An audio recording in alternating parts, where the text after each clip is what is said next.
The Selfish Path to Romance. Download Chapter 1 for free at drkenner.com and at amazon.com.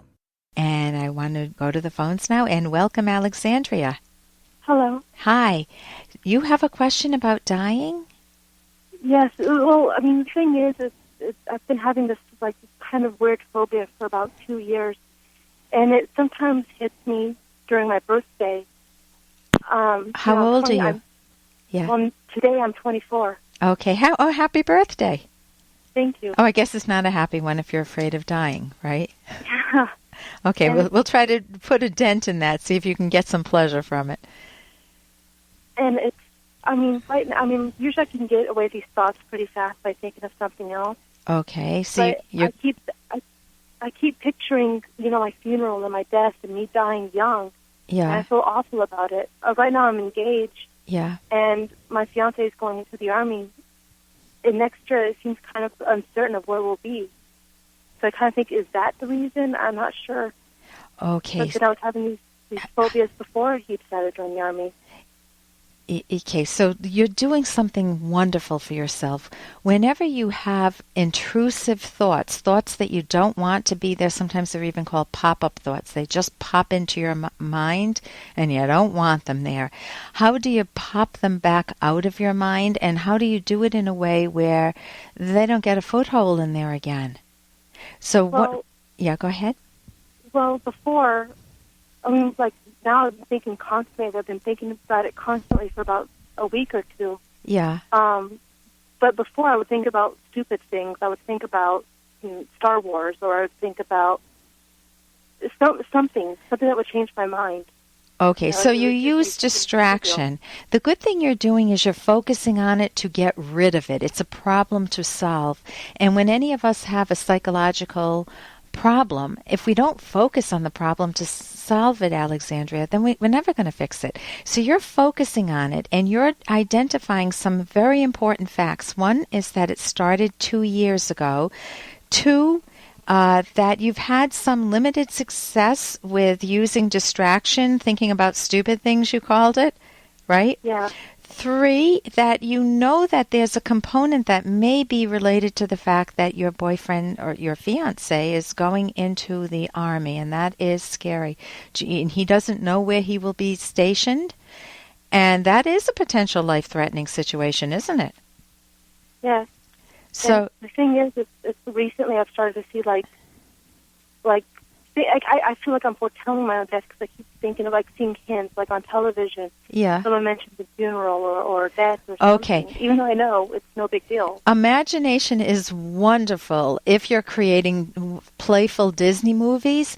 Imagination is horrible if you're... Hey, I got to interrupt this because we've got to pay some bills. 30 seconds, that's it. A very quick ad, and then Ellen will be back.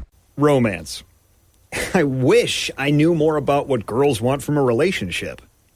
Boy, I wish I knew more about what I want. Where's that ad I saw? Here it is. The Selfish Path to Romance, a serious romance guidebook. Download Chapter 1 for free at selfishromance.com and buy it at amazon.com. The Selfish Path to Romance. That is interesting. Imagination is horrible if you're playing with your own mind and envisioning, inviting in and rehearsing scary horror movie scenarios. This is right out of horror movie stuff, right? Yeah. So you can just change the channel. You can use a method of saying, I am not going to rehearse this stinking thought anymore. This is called stinkin' thinking. In Rhode Island, we wouldn't put the G's on the end. It would just be stinkin' thinking.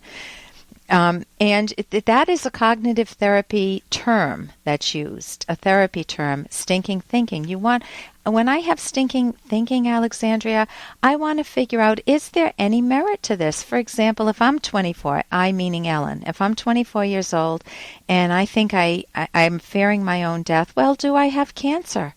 If the answer is no, then I'd say, well, what else? Is there anything in reality that would tell me that I'm facing imminent death?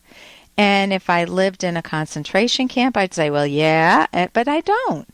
So if you don't have any facts that support your dying, that should help.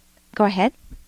Well, the problem is that I thought then I have to go to the doctors. So since I had a small problem, was nothing big. It was just something with my birth control, and it actually, this thought actually happens a lot when I'm on my period.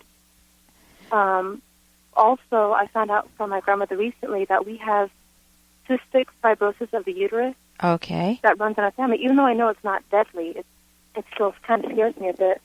Okay. You need a way to manage that. First of all, you need to give yourself alternative thoughts, because if your subconscious, if your mind only has a menu of stinky thoughts, the stinking thinking thoughts, then it's going to choose something stinking to think about, right?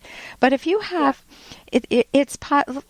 well, let's just say for me, I'm thinking, oh my God, what if I die? What if I die of cystic fibrosis? What's another possibility? What if I don't die?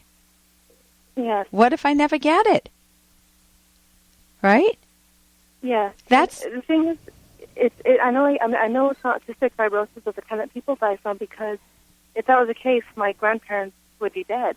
You know? Okay, so They got young. this is the good thinking you're doing. You're using reason and facts first, and reasoning from those facts to make a lie of your scary horror movie thoughts.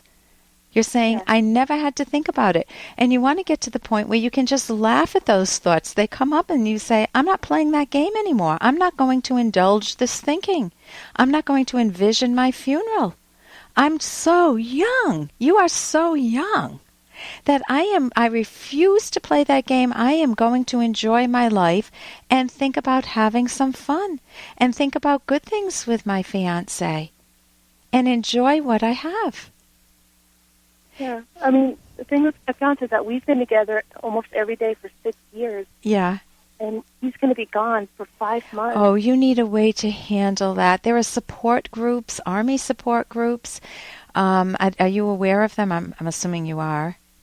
Yeah. You may have, and you may not like the particular group. You may want to find another, or you may not like groups, and that way you need to find some friends.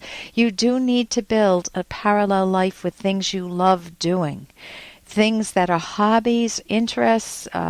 You could go to a bookstore or Barnes and Nobles and look at their magazines to pick up a new hobby if you don't have one.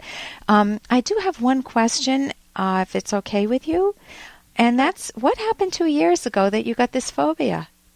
I have no idea. I mean, it just came out of nowhere. Okay. I thought... Yeah, go ahead. Well, I thought that it could have been because I was also on my period when I first thought of it. Maybe since then, I've kind of linked my period with thoughts of dying. Okay.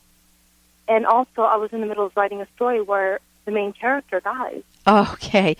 You are magnificent. Do you notice you went from I don't know to 2 really good possibilities that could have caused it in one sentence? I mean, if you're a writer, that was pretty darn good.